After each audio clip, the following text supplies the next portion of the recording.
About a quarter of a century ago, in a different life, I was working for another company, and I learned a lesson about what tours shouldn't be. I was sitting in front of the coach, Mr. Smooth. I had my Ray-Ban sunnies on, the sun was beating in the front of the coach. We were going over the Bavarian mountains into Austria. The scenery was awesome. There were the meadows, the forests, there were the rugged mountains around us. It was just the most beautiful countryside on the perfect day. And I remember getting on the microphone and I was cracking a joke about a sign. It's too rude to say on here. But I was cracking a joke, finished it, and I waited for the laughter, and nothing happened. And it was a funny joke. And I looked behind and I remember I saw the whole coach were fast asleep, every single person.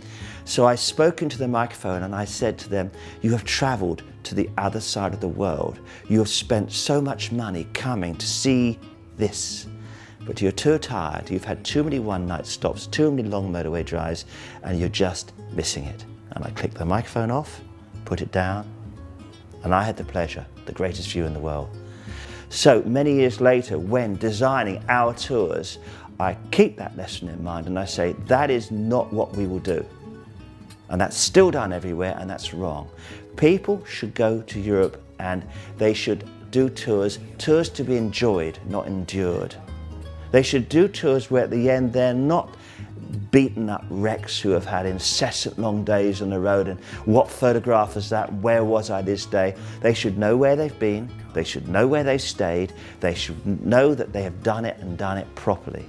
Normally the holidays that we've had are usually very compact and you're on the go all day, every day. The downside of that is that at the end of the day with that, it is much harder to recall everything that you've seen and what you've done, whereas this, you did have more free time to look around in the afternoon or maybe in the morning before you did an excursion. So it was a bit more laid back in that regard. And probably, I shouldn't say this, but as we're getting older, we probably need a little bit more laid back a bit. We were not rush. It was all done at a reasonable pace. I think the scheduling is my way of thinking, and travelling on a tour was perfect. But that was something else that could be experienced on the tour. You didn't have to all move together. You know, you had free time. Shop, walk. You'd go to places that perhaps you hadn't seen or heard of, but when you came away from that you were very much more enriched. The Amalfi Coast was an area of staggering beauty. There's no other way to describe it. You do see some of that in travelogues and you don't think, well, you might think that that perhaps is just a travelogue. It's not really like that, but it is eye-opening and it's incredibly beautiful. I look at a region, I look at an area and I say, what should we do? What can we do? What are the opportunities there? And it's like putting little dots on a board and you get the string and you move it all around. You say, right, I've got to be there then, I want to be there then. And you make it so. You do it so because you can, because it's the objective of the tour. The objective of the tour in La France is to show the real France. It's crusty French bread. It is the glorious cheeses. It is the style and the wine. So if that is the objective of the tour, then you make sure you are there at the time when the best is on show. That's what it's about. And if you're not doing vast drives, repetitive drives, if you have the flexibility to be in a location for 3 or 4 days, you can say, right, I'm going to go there on that day because that's when you need to go that way.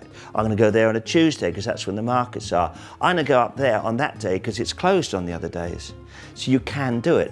So things, places, sites that are readily ignored, totally ignored, become absolutely available to us, and therefore they become highlights. Here's an example, for instance. I was just looking at our competitors' brochures and I was amazed at Warwick Castle, one of those finest castles in the world, most amazing attractions, and Madame Tussauds waxworks, and you've got dungeons and you've got castle keeps, you've got so much to see. It takes about 3 hours to visit it. I'm amazed that it has now disappeared off most of their touring itineraries because they just don't have time.